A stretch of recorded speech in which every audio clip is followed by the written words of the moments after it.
हम्म। चलिए आप लोग अपनी अपनी किताब निकालें और आज मैं शुरू कर रही हूँ। रहीम के दोहे कल कितना तक हो गया था? कल तो क्लास बहुत प्रॉब्लम हो रहा था। आ, मैंने यहाँ तक पढ़ाया था कि धनी रहीम जलपंक को लघुजिय पियत अघाय, उदधी बड़ाई कौन है जगत पियासो जाए। कल यहाँ तक हो गया था ना? हाँ। हेलो। हाँ। अभी कितने अभी कितने स्टूडेंट्स हैं? जरा देख के बताओ तो तुम लोग। अभी कितने स्टूडेंट्स पार्टिसिपेंट्स हैं? अच्छा, कितने? अच्छा, चलो। ओके। ठीक है। तो नेक्स्ट है, नाद रीझ तन देत मृग। नाद रीझ तन देत मृग। किसी के यहाँ से आवाज आ रही है? अपनी माइक ऑफ करो। नरधन हेत समेत, ते रहीम पशु से अधिक, रीझेहू कछु न देत। अब इस दोहे में देखिए, यहाँ पर रहीम दास कह रहे हैं कि नाद रीझ तन देत मृग, नरधन हेत समेत, ते रहीम पशु से अधिक, रीझे हूँ कछु न देत। यहाँ शब्दार्थ पहले सबसे पहले देखो ध्यान से। नाद, अपनी किताब में आप लोग खोलिए, देखिए जिसका शब्दार्थ दिया हुआ है, ठीक है। जिस शब्द का अर्थ नहीं दिया होगा उसको आप बगल में लिख लेंगे पेंसिल से। नाद मतलब होता है ढोल की आवाज। रीझी मतलब प्रसन्न होना।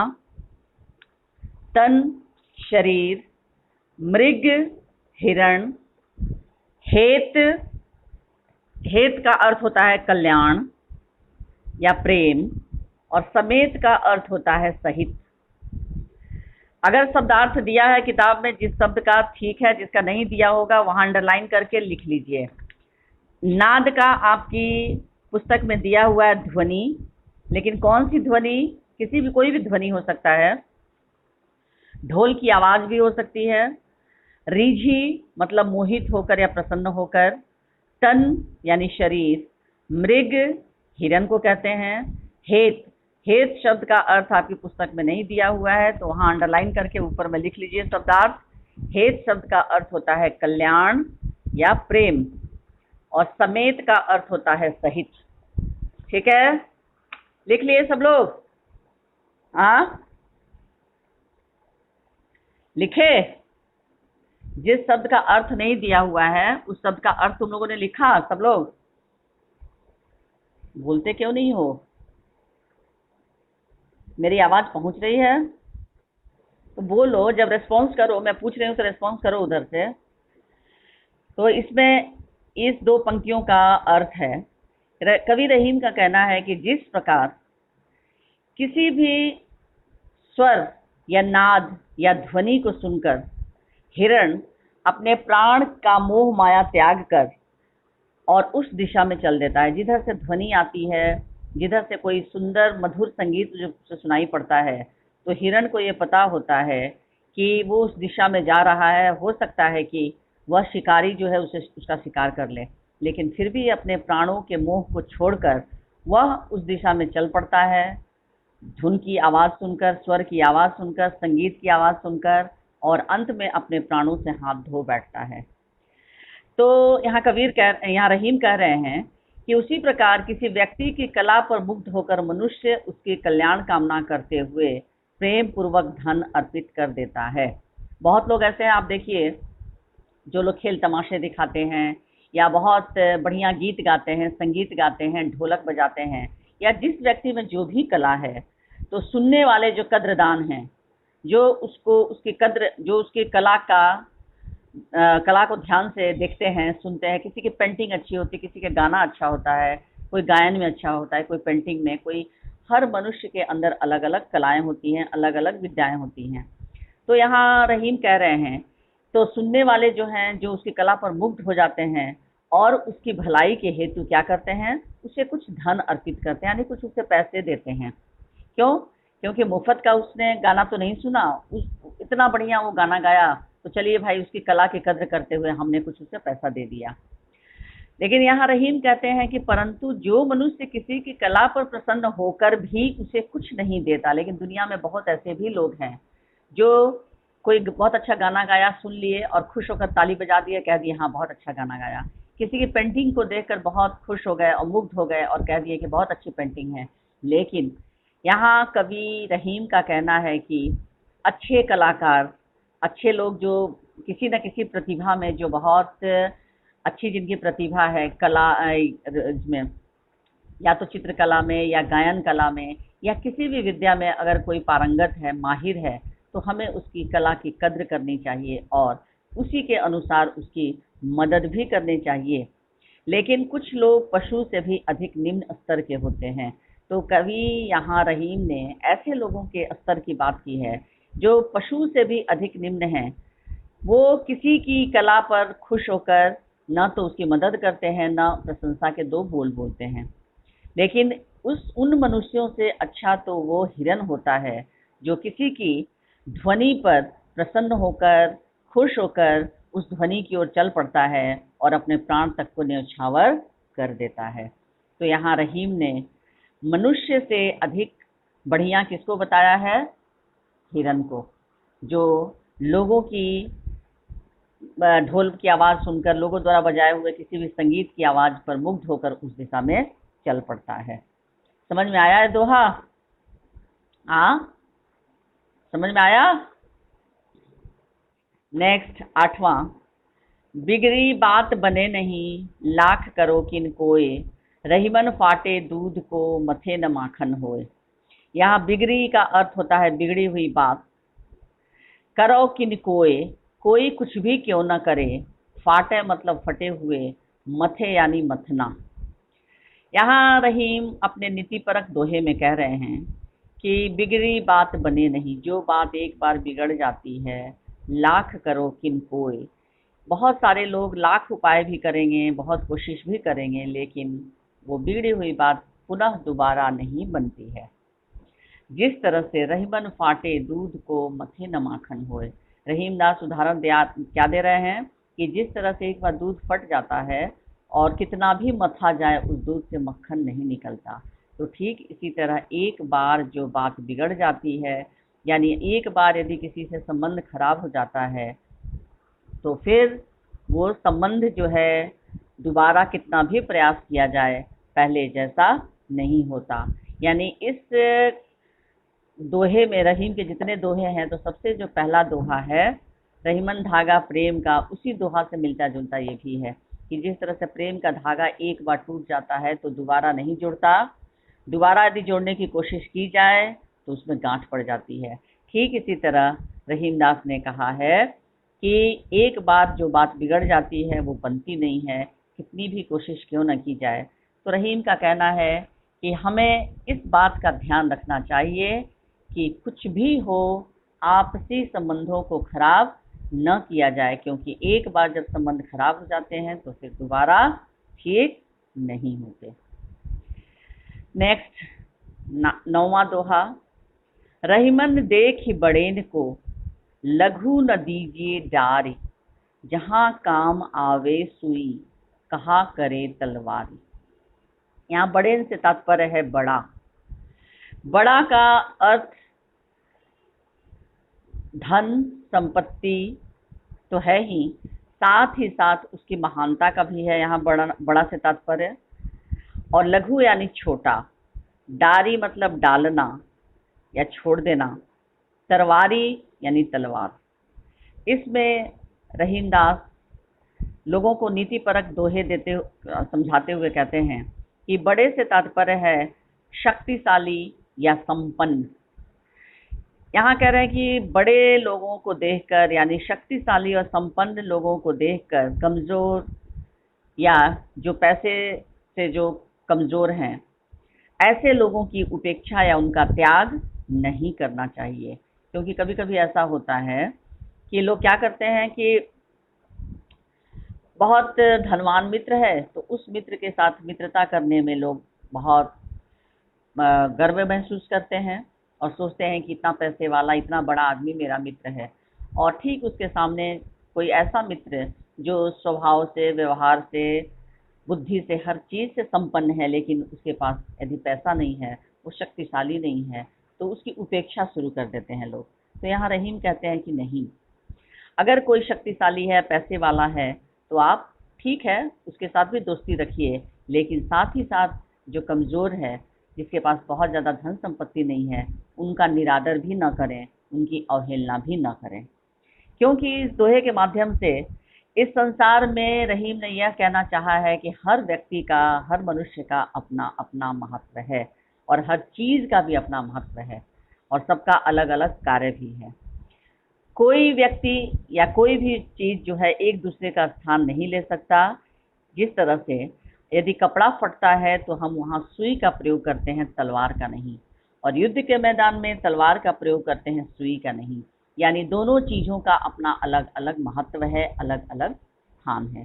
ठीक इसी तरह हमारे जीवन में भी अमीरों का और गरीबों का दोनों अलग अलग महत्व है।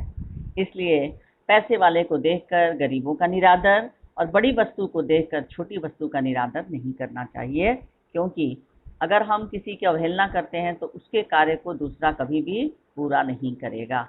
यानी कपड़ा फटने पर हमें सुई की आवश्यकता पड़ेगी, न कि तलवार की। क्लियर हुआ बच्चों? हाँ, समझ में आया? नेक्स्ट 10वां दोहा। रहीमन निज संपत्ति बिना को न विपत्ति सहाय, बिनु पानियो ज्यों जलज को नहीं रवि सके बचाए। रहीमन निज संपत्ति बिना को न विपत्ति सहाय, बिनु पानी ज्यों जलज को नहीं रवि सके बचाए। यहाँ निज से तात्पर्य है अपनी, विपत्ति का अर्थ है संकट, सहाय का अर्थ होता है सहायक, जलज का अर्थ होता है कमल, और रवि का अर्थ होता है सूर्य। यहाँ कवि रहीम कहते हैं कि किसी भी व्यक्ति के जीवन में उसकी अपनी संपत्ति ही काम आती है। दूसरे की संपत्ति या दूसरे का धन दौलत कभी हमारे अपने काम नहीं आती है। रहीमन निज संपत्ति बिना को न विपत्ति सहाय, यानी अपनी संपत्ति यदि आपके पास नहीं है, आपके पास धन संपत्ति नहीं है, पैसा नहीं है, तो जब आप पर विपत्ति या कोई संकट आएगी तो आपकी अपनी संपत्ति ही आपकी रक्षा करेगी। किसी दूसरे की संपत्ति या कोई दूसरा व्यक्ति जो है अपनी संपत्ति के साथ कभी भी आपके लिए सहायक साबित नहीं होगा। अब उन्होंने उदाहरण क्या दिया रहीम ने? बिनु पानी ज्यों जलज को नहीं रवि सके बचाए। एक पौधे को, एक छोटा सा पौधा होता है, जितनी आवश्यकता उसको पानी की होती है, उतनी ही आवश्यकता उसे सूर्य की किरणों की, रवि की भी आवश्यकता पड़ती है। रवि यानी सूर्य, सूर्य की किरणें। तो यहाँ रहीम कहते हैं कि जिस तरह से बिना पानी वाले कमल को अनेक कोशिशों के बाद भी सूर्य बचा नहीं सकता, यदि किसी कमल को हम ऐसे ही जमीन पर रख देंगे, यह सोचकर कि सूर्य की किरणें उसे बचा लेंगी, उसे पानी की आवश्यकता नहीं है, तो कभी भी सूर्य की किरणें उसे बचा नहीं सकती, बल्कि सूर्य की तीव्र किरणों में वो और झुलस जाएगा। लेकिन यदि पानी में भी उसे मिलता रहेगा, कमल के फूल पौधे को पानी भी मिलेगा और सूर्य की रोशनी भी मिलेगा, तब वो सही सलामत रह सकता है। तो यहाँ अब पानी हो गया कमल के लिए उसकी अपनी संपत्ति, और सूर्य की रोशनी हो गई दूसरे की संपत्ति। बात आ रही समझ में?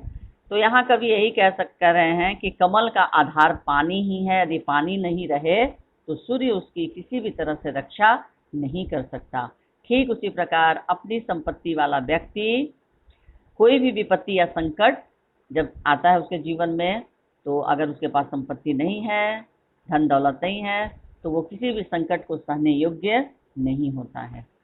लेकिन उसके पास अपना संपत्ति, धन दौलत है, तो उसका मनोबल भी ऊंचा रहेगा और किसी दूसरे के सामने उसे हाथ पसारने की जरूरत भी नहीं पड़ेगी। इसलिए रहीम ने कहा है कि आप यदि यदि आपको अहंकार भी करना है, घमंड भी करना है, तो सिर्फ अपनी संपत्ति पर, न कि दूसरों की संपत्ति पर। समझ में आया बच्चों? हाँ, हेलो। नेक्स्ट 11वां दोहा। रहीमन पानी राखिए बिन पानी सब सून, पानी गए न ऊबरे मोती मानुस चुन। यहाँ पानी का अर्थ सम्मान, जल, 3 संदर्भ में पानी का अर्थ है। रहीमन पानी राखिए, यहाँ पानी जो है मनुष्य के संदर्भ में इज्जत या सम्मान, और मोती के संदर्भ में चमक, और आटा के संदर्भ में जल। यानी क्योंकि रहीम का कहना है कि बिना पानी का यह संसार सूना है। अगर आपके पास, जैसे मनुष्य के जीवन में, किसी मनुष्य के पास यदि कोई इज्जत नहीं है, हर जगह से वो प्रताड़ित होता है, उसका निरादर होता है, उसे अपशब्द सुनने को मिलते हैं। यानी इस तरह का ऐसा व्यक्ति जिसके पास उसके पास स्वाभिमान ही नहीं है, वो अपने स्वाभिमान की रक्षा ही नहीं करना जानता, जिसकी इच्छा होती है उसे 10 बात सुना देता है। तो रहीम का कहना है कि दुनिया में अगर किसी भी व्यक्ति के पास अपनी इज्जत नहीं है, मान सम्मान नहीं है, तो उसका जीना बेकार है, फिर वो मनुष्य कहलाने का हकदार नहीं है। फिर दूसरा उन्होंने कहा है मोती के संदर्भ में कि जो मोती चमक कांतिहीन हो जाती है, जिस मोती में चमक नहीं होती, वह मोती बेकार है, कभी भी उसके गले में माला के रूप में हम ग्रहण नहीं करेंगे। और तीसरा फिर कि बिना पानी के चून यानी आटा व्यर्थ है, क्योंकि आटा को गूंथने के लिए पानी की आवश्यकता पड़ती है, सूखा आटा किसी काम का नहीं होता है। तो यहाँ रहीम ने पानी का 3 अर्थ बताया है, और तीनों अर्थों में उन्होंने उसका बखान करते हुए उसके महत्व को अलग अलग संदर्भों में रेखांकित किया है। मनुष्य के संदर्भ में इज्जत, मोती के संदर्भ में चमक, और आटा के संदर्भ में जल या पानी। ठीक है, समझ में आई बात? हाँ, अच्छा। अब आप लोग ये इस पाठ से, मैं बार बार आप लोगों को बता रही हूँ, हर पाठ से अति संक्षिप्त प्रश्नोत्तर आप लोगों को करना है। इस पाठ से मैंने सब क्वेश्चन लिखवा दिया, आप लोगों को लिखवा चुकी हूँ ना? बताइए, जल्दी जल्दी बताइए। इस पाठ का क्वेश्चन मैं लिखवा चुकी हूँ ना? अब आप लोग ये जितने दोहे हैं, 1 से लेकर 11 दोहे हैं, इन सभी दोहों का अलग अलग अर्थ अपनी कॉपी में आप लोग लिख लेंगे। ठीक है? और जहाँ दिक्कत होगी, वीडियो है ही, खोलकर सुन लेंगे ध्यान से, फिर अपने लैंग्वेज में लिखेंगे। बात समझ में आ गई? कल मैंने आप लोगों को होमवर्क क्या दिया था? अनुच्छेद लिखने के लिए ना? सब लोग लिख लिए हो? सारे बच्चे लिखे हो? जो नहीं लिखे हैं वो लिख लेंगे। और जो मैंने संकेत बिंदु दिया था उसी के आधार पर कितने शब्दों में लिखना था। फिर मैं इसके बाद अब तक आप लोगों को पता होगा कि सिलेबस में आप लोगों का जो भी है, सबसे पहले तो अनुच्छेद लेखन है। अनुच्छेद लेखन सबको पता है कैसे लिखा जाता है। पत्र भी पता है ना? मैंने बता दिया था अनौपचारिक पत्र कैसे लिखना होता है। संदेश लेखन का मैंने वीडियो भेजा था, देखे थे आप लोग? हाँ, संदेश लेखन देखे थे या नहीं? आपके ग्रुप में मैंने संदेश लेखन से संबंधित भी भेजा था वीडियो, फिर मैं भेज दूंगी आज, उसको फिर से आप लोग देख लीजिएगा और फिर संबंधित प्रश्न मैं आप लोगों को दूंगी। ठीक है? संवाद लेखन आप लोगों को आता है? संवाद लेखन सभी, हाँ, संवाद लेखन सभी संबंधित मैंने आप लोगों को बताया था कि कैसे लिखा जाता है, 2 व्यक्तियों के बीच संवाद। तो संवाद लेखन, नारा लेखन तो अभी है ही। जिन बच्चों का अभी तक परियोजना पूरा नहीं हुआ है नारा लेखन का, वो जितना जल्दी हो सके भेज दें, ग्रुप में भेजेंगे। 9I के बच्चे 9I के ग्रुप में और 9J के बच्चे 9J के ग्रुप में, ये आप लोग भेजेंगे ताकि चेक करके मैं मार्क्स देती जाऊं। ये आप लोगों का फर्स्ट प्रोजेक्ट वर्क है। उसके बाद आपका पत्र वगैरह जो भी है वो मैं इसी तरह से होमवर्क में आप लोग को देती रहूंगी, आप लोग करेंगे। ठीक है? और जो भी मैं वीडियो भेज रही हूँ, ये जितने भी राइटिंग सेक्शन है इससे संबंधित, चाहे संदेश लेखन हो, चाहे नारा लेखन हो, या आपके ये अर्थ की दृष्टि से वाक्य भेद या शब्द और पद जो भी, उसको ध्यान से आप लोग उसको सेव कर लीजिए। इस तरह के वीडियोस को आप लोग सेव कर लेंगे। बात आ रही समझ में? क्योंकि इस तरह के वीडियोस आपको काम आएंगे, इसको सेव करके रखिएगा और जो भी होमवर्क दिया जा रहा है उसको कंप्लीट करके रखेंगे। ओके, मैं ग्रुप में ही आप लोगों से रोल वाइज मांगूंगी, चेक करूंगी और चेक करके फिर आपको बता दूंगी कि किस बच्चे की क्या गलती है। ठीक है, सपोज कीजिए एक दिन में 10 बच्चों का मैं या 8 बच्चों का मैं मांगूंगी रोल वाइज कि ये बच्चे जो होमवर्क मैंने दिया था वो भेजिए। कभी भी मैं मांग सकती हूँ, इसलिए कंप्लीट योर होमवर्क। जो भी मैं होमवर्क दे रही हूँ आप लोग उसको कंप्लीट करके रखेंगे। क्लियर है? बात समझ में आ रही है सबको? और रोल वाइज जब मैं ग्रुप में मांगूंगी और जिन बच्चों का रोल वाइज नहीं आएगा और वो बाद में भेजेंगे तो बाद में भेजने वाले बच्चों का होमवर्क चेक नहीं किया जाएगा, ये भी ध्यान रखेंगे। जैसे अभी मैं उदाहरण के तौर पे बता रही हूँ कि कहूँगी कि रोल नंबर 1 से 5 भेजो, 1 से 5 तक का बच्चों का आ जाएगा, मैं चेक करके आपको बता दूंगी। देखूंगी कि 1 से 5 तक में सभी बच्चों का एक जैसा है, कोई उसमें एरर नहीं है, फॉर्मेट का आपने सही ध्यान रखा है। अब जैसे ये मैं मांगूंगी आप लोगों से, अभी जो मैंने अनुच्छेद लेखन दिया, तो इस तरह से और साफ सुथरा लिखेंगे डेट वाइज।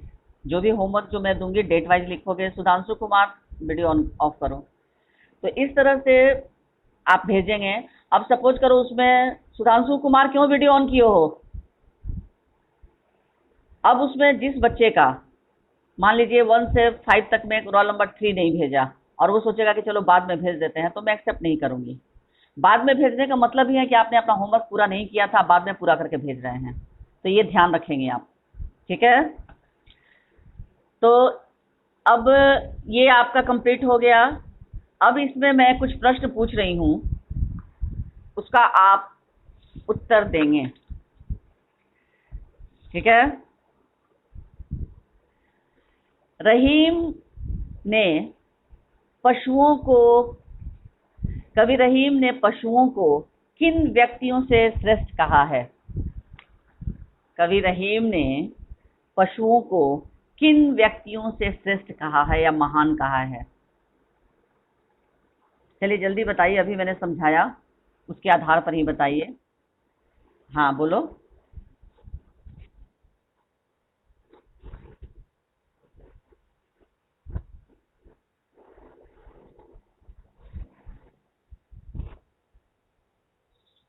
हाँ हाँ, वेरी गुड। कवि रहीम ने पशुओं को उन व्यक्तियों से श्रेष्ठ कहा है जो किसी की कला की कद्र करना नहीं जानते, जो किसी की कला पर मुग्ध होकर बदले में उसे किसी भी तरह की मदद, धन द्वारा उसकी किसी भी तरह से मदद करना नहीं जानते। ऐसे स्वार्थी किस्म के लोगों को कवि ने कहा है कि ऐसे स्वार्थी किस्म के लोग नीच प्रवृत्ति के होते हैं और इनसे श्रेष्ठ वो पशु है। कौन सा पशु? हिरन, जो किसी की कला पर मुग्ध होकर यानी किसी भी धुन पर या संगीत लहरी की धुन पर वह क्या करता है, उस दिशा में चल पड़ता है, अपने प्राण के मोह को त्याग कर और फिर अपने प्राणों से हाथ धो बैठता है। तो इस तरह से ये आप लोग को लिखने की कला आप लोग को विकसित करनी होगी। सोचिए, समझिए, क्योंकि लिटरेचर जो है जो बच्चों याद करने की चीज नहीं है। ठीक है, रहीम के अनुसार मूल सींचने का क्या परिणाम होता है? मूल यानी जड़।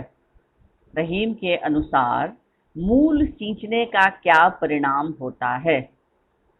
यानी जड़, इसको सींचने का क्या परिणाम होता है, बताइए।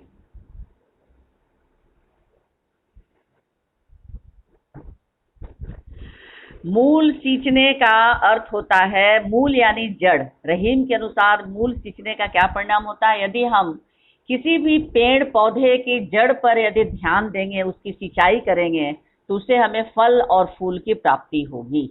यानी वो पौधा धीरे धीरे विकसित होगा, बड़ा होगा और हमें फिर उससे फल और फूलों की प्राप्ति होगी। तो यहाँ कवि रहीम ने इस मूल सींचने का परिणाम यानी हम लोगों के लिए व्यक्तियों के संदर्भ में इस बात पर बल दिया है कि एक बार में किसी भी व्यक्ति को एक लक्ष्य पर ध्यान देना चाहिए। अगर हम अपने एक लक्ष्य पर ध्यान रखेंगे तो लक्ष्य यहाँ पर मूल के समान है, जड़ के समान है। यदि हम अपने लक्ष्य पर ध्यान रखेंगे तो हमारा भविष्य रूपी जो पेड़ है वो बड़ा होगा। आने वाले समय में हमारा जो जीवन का उद्देश्य है, अगर हम उस पर ध्यान केंद्रित करेंगे तो बाकी सारे कार्य अपने आप सफल होते चले जाएंगे। अगर जीवन में किसी बच्चे का यह टारगेट है या उद्देश्य है कि उसे बहुत अच्छे मार्क्स लेकर डॉक्टर बनना है, आईआईटी कंप्लीट करना है, या जो भी उसका सपना हो, तो अगर उस सपने को पूरा करने के लिए, अगर वो उद्देश्य की प्राप्ति के लिए मूल में यानी एकदम बेस में अपना ध्यान केंद्रित करेगा तो उसके बाकी सभी कार्य अपने आप होते चले जाएंगे। तो यहाँ रहीम ने कहा है कि एक बार में मनुष्य को एक ही चीज पर ध्यान केंद्रित करना चाहिए अपने लक्ष्य की पूर्ति के लिए, बार बार भ्रमित नहीं होना चाहिए। ठीक है। कौन सा जल धन्य है? रहीम के अनुसार कौन सा जल धन्य है? बताइए। हाँ, वेरी गुड। हाँ, तो इसको एक्सप्लेन भी करोगे बच्चों, सिर्फ कीचड़ का जल लिख देना ही पर्याप्त नहीं होगा। रहीम के अनुसार कीचड़ का जल धन्य है। इसलिए धन्य है क्योंकि उस कीचड़ के जल में लाखों करोड़ों जीव अपनी प्यास बुझाते हैं, है ना, और जीवन यापन करते हैं। इसीलिए रहीम ने कीचड़ के जल को धन्य कहा है। और सागर का जल, जिसके पास अथाह जल राशि है लेकिन वो लोगों की प्यास बुझाने में सक्षम नहीं होता, इसलिए रहीम ने कहा है कि कीचड़ का जल जो कीचड़ से परिपूर्ण है लेकिन करोड़ों लाखों करोड़ों जीव जंतुओं की प्यास बुझाने में सक्षम है, इसलिए कीचड़ का जल धन्य है। अर्पणा कुमारी, तुम्हारा माइक क्यों ऑन है? मोती कब मूल्यहीन हो जाता है? मोती कब मूल्यहीन? बताइए। Very good. जब मोती की चमक चली जाती है, यानी चमकहीन मोती की कोई कीमत नहीं रह जाती।